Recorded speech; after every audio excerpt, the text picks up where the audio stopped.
नारद जी ने कहा, वाह हरि सृष्टि बढ़ाने वालों, तुमको पृथ्वी की लंबाई चौड़ाई का ज्ञान है? तो दक्ष पुत्रों ने कहा, लंबाई चौड़ाई तो नहीं जानते हैं गुरुजी। तब कैसे फिर सृष्टि को तुम बढ़ाने चले, जनसंख्या बढ़ाने चले हो? जगह के माप मालूम है कि नहीं? नहीं मालूम गुरुजी, आप ही बता दो। नारद जी को मौका मिल गया। अरे बता देते तो क्या होता, ऐसे नहीं रे, पृथ्वी क्षेत्रफल इतना है, नहीं बताए। कहा ऐसे बता देंगे, चलो सब शिष्य बनो, शिष्यत्व स्वीकार कर। अब दक्ष के सारे पुत्रों को बैठा लिया और जैसे दीक्षा देते हैं ना, नाम गोत्र बताओ, कान में मंत्र देते हैं इष्ट देवता के गुरु मंत्र, वैसे ही वो गुरु मंत्र नहीं देके अपने जो सन्यास की दीक्षा होती है सबको सन्यासी बना दिया। सामान्य दीक्षा तो भाई ऐसा है, मंत्र की दीक्षा होती है। हाँ, जैसे अभी साधु सन्यासी बनेंगे कुंभ में, कुछ तो लोग बने हैं मकर में, उस दिन मौनी अमावस्या के दिन सबसे ज्यादा, क्योंकि लिस्ट बना बना कर रखे हैं, मेरे को साधु बनना है, मेरे को साधु, तो सबके पिंडदान होगा, मुंडे मुंडे ही दिखेंगे उस दिन। हाँ? तो वैसे नारद जी ने सबको सन्यास की दीक्षा दे दी, गुरु मंत्र की दीक्षा नहीं दी, सन्यासी बना दी। और सन्यासी के लिए घर द्वार के जाना लौट के अपराध है ना, उसका तो न्यास हो गया, संसार से ही न्यास मानी भी रखते। इसीलिए सन्यासी कई जन अपने घर क्या जन्म भूमि में नहीं जाते, हाँ, त्याग कर देते हैं। अब दक्ष जी देख रहे थे मेरे पुत्र लोग आएंगे, सबके बर विवाह करूंगा, अच्छे घर से बहुएं आएंगे, नाती पोता होगा, सृष्टि बढ़ेगी और मेरे पिता ब्रह्मा जी प्रसन्न हो जाएंगे। अगर उनको मालूम पड़ा आपके कोई बेटा घर आने वाला नहीं है, वो सब लोग सन्यासी बन गए, ब्रह्म ज्ञान से परिपूरित धर्म प्रचार कर रहे हैं, बड़े दुखी हुए। दोबारा फिर सैकड़ों पुत्र उत्पन्न किए और नारद जी वहां भी पहुंच गए। क्यों रे, तुम लोग भी पहले जैसे अपने भाइयों जैसे सृष्टि बढ़ाने आए हो? बोले हाँ। एक बात बताओ, जो बोते हैं वो लूते हैं, बिना बोए किसको तुम लूए काटते देखे हो? ऐसी एक जगह कहाँ कथा कह रहा था मैं, चिवरी के बाद की बात है। वो गांव था पहाड़ के किनारे, तो तुम बिना बोए किसको लूते? कांदिल महाराज, कांदिल थोड़े बहुत लूते एक झल्लाई का, नहीं रे, कांदी भी घास बोए जाते हैं। अच्छा जब चारा नहीं हो ना तो बीच बीच में बोआए कोदो उदोला। बिना बोए किसको लूते काटते देखते हो? तो कहा देखो, ये जो बाल होता है उसको वो लोग लूते हैं जो बोए नहीं, ना उठाओ है, नापित लोग हैं, बिना बोए किसको लूते देखते हो? घर घर गांव गांव देख ले, नाउ ठाकुर अपन छुरा धरी, वो बोए का लगाए। तो दक्ष पुत्र ने कहा, महाराज ऐसा ऐसा प्रश्न जनाओगे तो हम कहाँ उत्तर देंगे? तो कहा बच्चा ये बिस्कुटक कहलाते हैं, इसी पहेली कहते हैं संस्कृत। श्याम वर्ण पीतांबर सो है, मुरलीधर नहीं हो। श्याम वर्ण है उसका, सांवला है, और पीतांबर पहने हुए, तो लोग कही सांवला है, पीतांबर माने कृष्ण भगवान हो। मर कहा छिका कृष्ण नहीं है, सांवला है, पीतांबर भी पहने हैं, जनौला जनाओ। श्याम बदन पीतांबर सो है, मुरलीधर नहीं हो। वो मुरलीधर कृष्ण नहीं, सांवला जरूर है, पीता पीला पहनता भी है। अब बिनु मुरली रव करत हैं, या को बूझो कोई। और बिना मुरली के ही बढ़िया मधुर आवाज करते रहता है, बताओ वो कौन है? तो जौन जानत रही हो तो फट ले बता है, और नहीं जानी तुमका कहीं महाराज तही बता। जौन जनौला जनाथे है ना, वही उत्तर देल पड़ते, जब उत्तर नहीं दे सकते आप ही बता दो ना कृपा करके। तो का है? काला रंग का भौरा, भौरे देखे हो ना, काले रंग का भ्रमर और मुंह के पास पीला होता है, तो श्याम वर्ण पीताम्बर सो है, पीताम्बर पहने। और मुरलीधर, वो मुरलीधर कृष्ण है, करिया जरूर है, पीला पहिरे, मुंह में उखर पीला पीला रहे, अब कम हो गए उखर प्रजाति। भौरे दिखते भी है तो एकदम काले काले भर रहते हैं, जेखर मुंह में पीला रहे। गोपियों ने इसलिए भ्रमर गीतम में कहा है कि भौरा तुम मकरंद पराग से अपने मूछ दाढ़ी को रंग लिया है, कपटी कृष्ण कन्हैया से कम नहीं हो। भौरे को ही उलाहना दे, वो भ्रमर गीतम है भागवत का सज्जन। कपट युवती वेशो, तो वो पीले रंग जो मुंह के पास आधार है तो बाकी शरीर काला रहे, ऐसे भौरा। अब बिना मुरली के गुनगुनाते रहता है भौरा, गुनगुनाता है कि नहीं? तो बिनु मुरली रव करत है या को बोझो को, तो इसका उत्तर है काले रंग का भौरा, जिसका मुख भाग पीला पीला होता है। तो भाई ऐसा है, नारद जी के वचन ही वैसे ही है सदर से। तो कहा गए किसको तुम बिना बुआ सो लूनी, जो बोते हैं उसको लूते सब जानते हैं। तय धान बोए हैं तय लूबे, राहर बोए हैं तो राहर लूबे, जो बोते हो वो लूते हो है? और जो बोता है वो लूता है, अधिकार है। बुआ सो लूनी, खेत किसका? जिसने बोया है उसको काटने का अधिकार है। ऐसे नहीं कि बोए दूसर और दूसर लू के ले जाए, हाँ व्यवस्था है। बुआ सुलूनी, जो बोया है उसको लूने का अधिकार है। मगर नारद जी का पूछे बोए नहीं और लुआ थे रोज, हाँ तब वो नाव ठाकुर मन के देख रहे हो बोए नहीं है, लुआ थे, बाल बनाते हैं। दक्ष पुत्र मन के महाराज ऐसा ऐसा हम प्रश्न को उत्तर नहीं आनंद ना, हम चलो सन्यासी बनो, वो मतलब सन्यासी। दक्ष नाराज हो गए, मेरे सब पुत्रों को सन्यासी बना दिया, एक भी संतान अब मेरे घर में नहीं है, मैं किसके बिहाव करूं और ब्रह्मा को क्या बताऊंगा सृष्टि बढ़ाने के बाद। दूसरे दिन नारद जी घर में पहुंच गए। नारायण नारायण कहो भाई दक्ष, आनंद मंगल। अरे जेखर सैकड़ों बेटल तय सन्यासी बना दिए, आज भी कोई गृहस्थ अपने बेटा को सन्यासी नहीं बनने देता है ना। वो तो भाग्यशाली है जो अपने सन्यास ले लेते हैं, चाहे भाव के कारण हो या कोई माँ बाप तो खैर ठीक है, जाओ बेटा साधु सन्यासी बन जाओ कहते हैं। बाकी सामान्य नियम है, कोनो अपन है बेटा कोई दाई दादा नहीं चाहे कि तय सन्यासी बन के घर द्वार छोड़, सब यही चाहे कि तय पढ़ लिख नौकरी करबे, चाकरी करबे, अधिकारी बनबे, हमला पालबे पोसबे हैं। हाँ कोनो माने बिरादरी। आज जैन संप्रदाय में जो साध्वी बनते हैं, माँ बाप खुद ही आज्ञा दे देते हैं, जाओ बेटा साध्वी बन जाओ, संसार के हित करने के लिए है ना। और ऐसे ऐसे हजारों लोग हैं, तब तो सब सन्यासी साधु बनते हैं। माने उद्देश्य होना चाहिए, साधु संत बनने का उद्देश्य होना चाहिए, लक्ष्य होना चाहिए। ये नहीं कि खाली चलो साधु,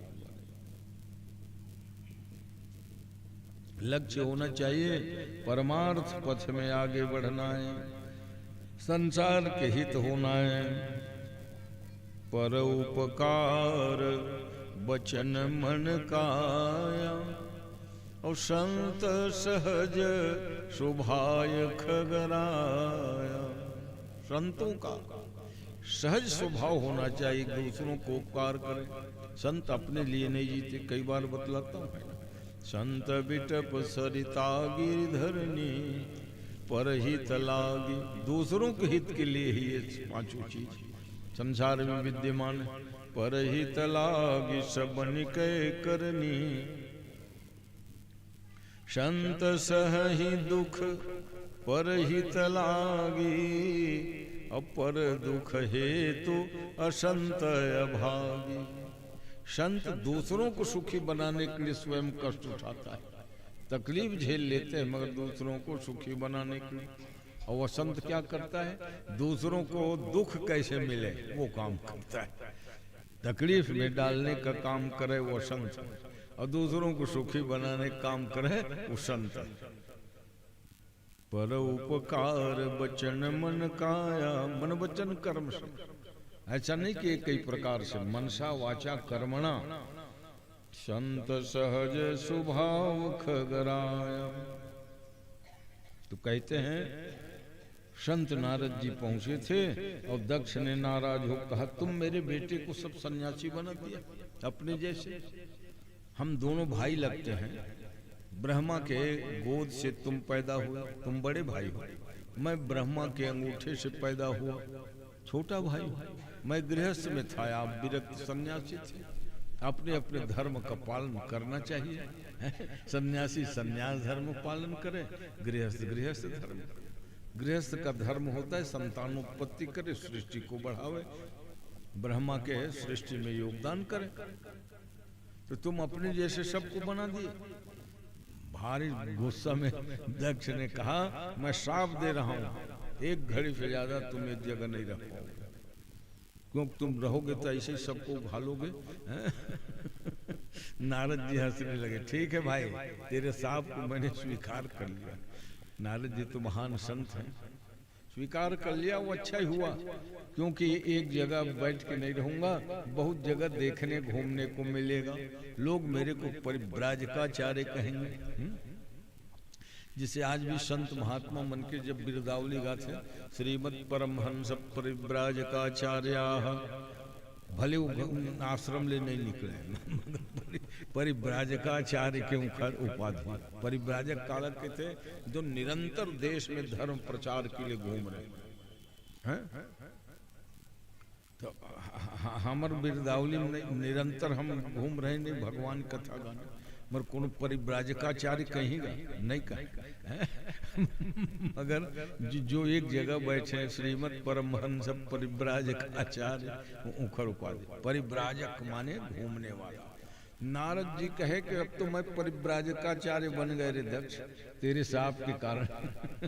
पहले तो एक जगह रहता था, अब घूमूंगा, और जो काम घंटों में उसको मिनटों में करूंगा, काम तो वही होगा मेरा है। और फिर हम संत हैं, तुम श्राप दे दिए तो मैं भी दे सकता हूँ, मगर मैं श्राप नहीं दूंगा भाई, वरदान दे रहा हूँ तुमको। तेरे बेटों को मैंने साधु सन्यासी बना दिया, तुमको बड़ी आशा थी सृष्टि बढ़ाने की, तो मैं आशीर्वाद दे के जा रहा हूँ। तुम्हारे घर 60 जने बेटी ही बेटी पैदा हो, बेटी बेटी हो, कतका जन 60 जन। दक्ष गुस्से आ गया, आशीर्वाद देवत हो कि ये आशीर्वाद 60 जन लड़की च लड़की हो, बर बिहाव करत, मोर पूंजी प्रॉपर्टी चूंदी कुछ नहीं बांची। नारद जी ने कहा, सुनो सुनो, समझने फेर है, तुम सृष्टि बढ़ाना चाहते हो? बोले हाँ। तो सृष्टि बढ़ती है कन्या लड़कियों से, लड़की के विवाह करोगे अच्छी अच्छी जगह है, तुम्हारे बेटी दामाद होंगे, उनके संतान होंगे। क्योंकि तुम कहते हो कि लड़का लड़का सैकड़ों हजारों हो, सृष्टि बढ़ेगी तो ज्यों क्यों रहेगी? क्योंकि कोख नाम की चीज लड़कियों के पास ही है, ब्रह्मा ने बनाया कोख, जेखर से संतान के निर्माण होते। और तुम मेरे ऊपर नाराज होके साफ दे दिए, सृष्टि को बढ़ाने के लिए बेटियां ही चाहिए। तब दक्ष ने कहा गलती होगी भैया, अब गलती हो गई तो का है, मूलत घुमन तू बना ही दिए थे। जा तोर घर 60 जन लड़की लड़की हो है, और अच्छा अच्छा जगह बिहाव करवे, उनकर संतान हो है, और सारा संसार में सृष्टि जो है बड़ी, और 60 जन लड़की लड़की हो, तो वो दक्ष माने होशियार, 60 कट नियम निभाए कि वैसे में 60 घाव बिहाव करे पड़ते, 60 जन अलग अलग बराती आते, खर्चा पानी बढ़ती, तो कस काम करिस 27 कन्या चंद्रमा को दे, देख तो 27 गाँव के बिहाव खर्चा एक एक घाव में पड़ गया। गाँव को दक्ष होशियार, जब 60 जन लड़की लड़की है, तो कौन कौन लड़की दिस, अश्विनी भरणी कृतिका रोहिणी आद्रा मृगशिरा, ये नाम है सब लड़की मन। ये जरा 27 नक्षत्र कहते हैं, सारा संसार जो है उनका नाम 27 नक्षत्रों में ही बटा हुआ है। 27 नक्षत्र मतलब 12 राशियां, सवा दो दो राशि के एक एक 9 चरण होते हैं। 12 राशि है और 9 चरण हर राशि के होता है। तो 12 नहीं है 108। ओकरे पर जप करे के माला जिन्हें 108 दाना खो है। 9 107 हो न 109 108। क्यों कि सारे ब्रह्मांड को 27 नक्षत्रों में बांटा गया है और 27 नक्षत्रों में बांटने के बाद 27 चौक भी 108। हर नक्षत्र के 4 चरण होते हैं। जैसे रूरे रोता स्वाति, स्वाति नक्षत्र चारण, आई एक जो है अश्विनी, मोटा टेटो, पूर्वा फाल्गुन, हर नक्षत्र के 4 चरण होते और एक राशि है 2 और एक सवा 2 नक्षत्र के होते। सवा 2 माने 4 दूनी 8 और 1 9, 9 चरण के एक राशि। तो 12 निया भी 108। तो संसार में जतका नाम है वो सब के यही 12 राशि हो है, कुछ न कुछ राशि। 13वें राशि ऐसा कोई अक्षर है ही नहीं है जो 12 राशि से परे। इसीलिए कहते हैं 27 नक्षत्रों को चंद्रमा को प्रदान कर दिए और चंद्रमा रोहिणी भरे को प्रेम करे, बाकी सब उपेक्षिता हो गई। तो अन्य लड़कियों ने पिताजी से शिकायत करी, कहा पिताजी आप हम सभी बहनों को चंद्रमा के साथ शादी कर दिए और चंद्रमा बड़ा भेदभाव करता है। आपके दामाद जो रोहिणी, बस रोहिणी उनके प्रिय है। तो वो भी कारण नहीं जाने ने पूछे, चंद्रमा को सीधा साफ दे दिया, जाओ तुमको क्षय होगा, मैं तुम्हारी कला घटाएंगे। चंद्रमा ने कहा आप मेरे को साफ दे दिए तो मैं नहीं, मेरी कलाएं ही घटेंगी, मगर आपकी बेटियों को क्या लाभ होगा इससे? अरे मेरे को क्षय होगा तो उनको तो परेशानी होगी।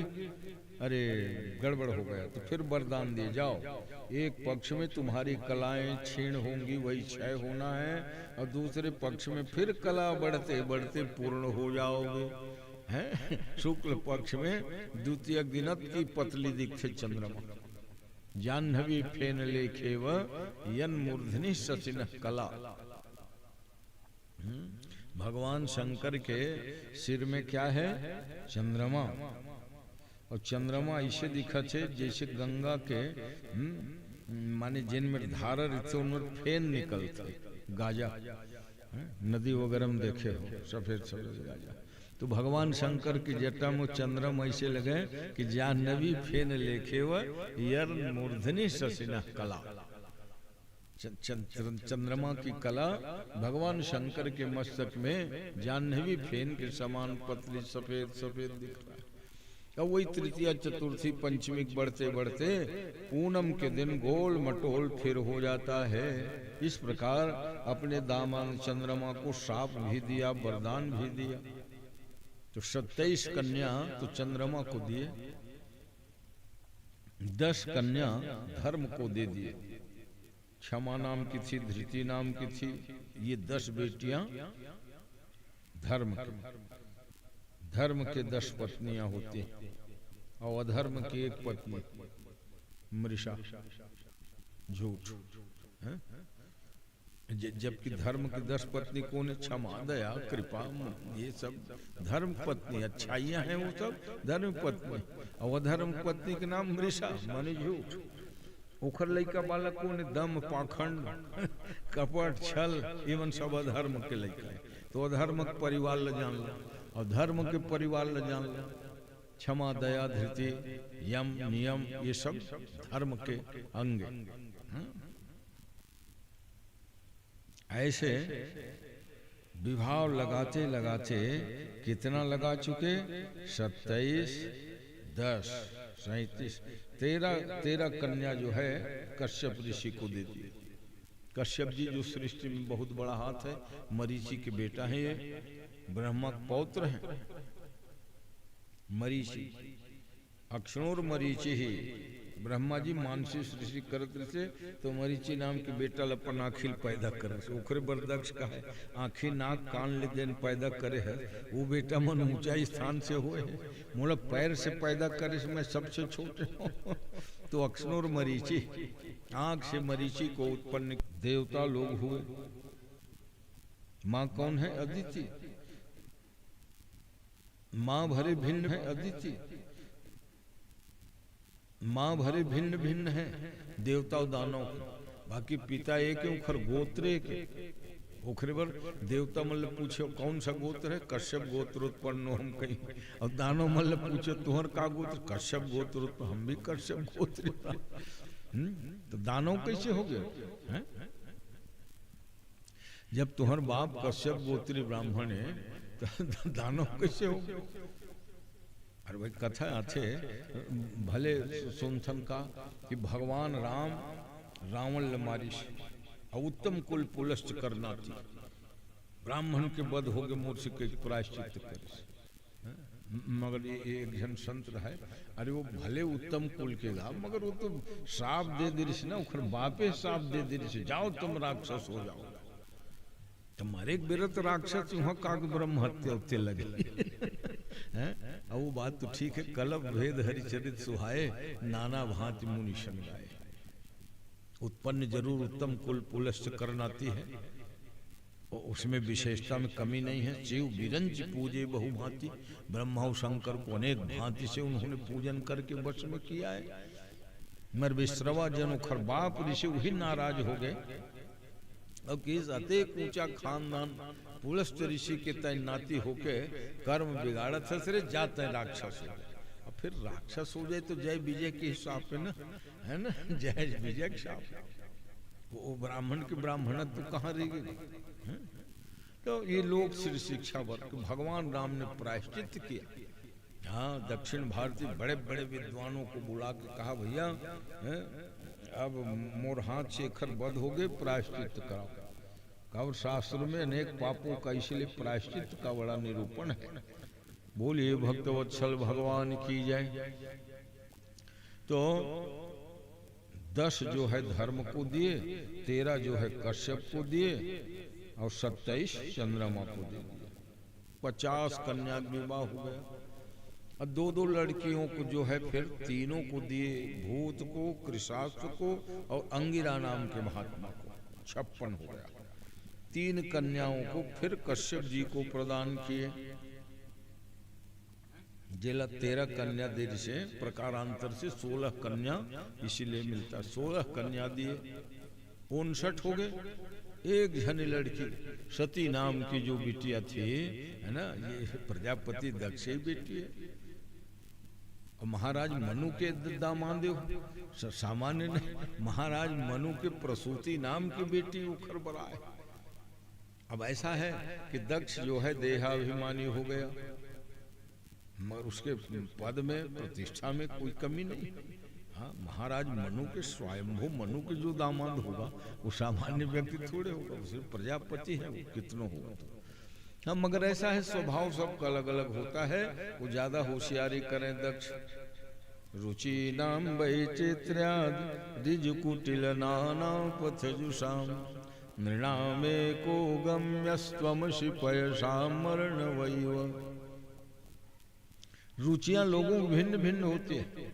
रुचि नाम वैचित्र्याद ऋजुकुटिल नाना पथजुषाम। संसार सागर में अनेक प्रकार के मार्ग हैं, पंथ हैं।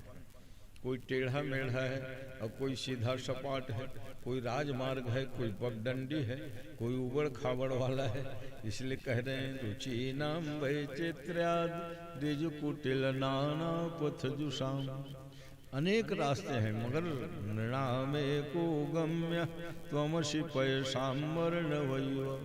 जैसे अनेक रास्ता एक ही स्थान को प्राप्त होते हैं, वैसे ही जितने भी पंथ धर्म आदि है सब उस पर ब्रह्म परमात्मा को ही प्राप्त होते हैं।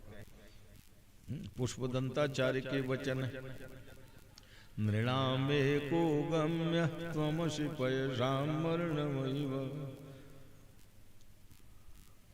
रुचियां भिन्न भिन्न होती हैं, स्वाभाविक है। सबकी रुचि एक जैसी हो जाएगी तो काम कैसे बनेगा? फिर मीटिंग करना, प्रचार करना, सबको एक सूत्र में बांधना, ये काम ही क्यों होता? रुचियां अगर भिन्न नहीं होती, रुचियां भिन्न भिन्न होती हैं, और भिन्न भिन्न रुचि वाले को फिर वेद शास्त्र सम्मत मत बनाने के लिए प्रवचन, भाषण, उपदेश, गोष्ठी ये सब किया जाता है। मतभेद तो रहता है, मगर जब गोष्ठी करोगे, विचार करोगे, संवाद करोगे, बातचीत करोगे तो है ना, समस्या सुलझ जाती है, बहुत सारे लोग एक हो जाते हैं, ये बात है। नृणामे को गम्य त्वमसि पैसाम वर्णवैव। तो सती नाम की बिटिया जिसका नियम सब जानते हो, शंकर के अलावा किसी और को वरण करने नहीं उनको, और पिताजी कहे बेटी तो 59 बहिनी मन के बिहार हो, तो हाथ पीला कर दो, बता अच्छा से अच्छा वर, नहीं नहीं, अच्छा से अच्छा वर आपके अनुरूप थोड़ी होगा, वो तो मेरे मन से होगा। तो कौन है तेरे मन में? कहा शंकर भगवान। ओ शंकर भगवान को मैं दामाद बना ही नहीं सकता। यही मतभेद था। बेटी कहती है मैं शंकर भगवान को वर्ण करूंगी, और आज नहीं, कोटि जन्म लगी रगर हमारी, प्रतिज्ञा है हमारी, बरम शंभु न तरहम कुमारी। दक्ष जी कहे क्या बात करते हो बेटी, हैं दक्ष की बेटी, और तुम विवाह करोगे उनसे?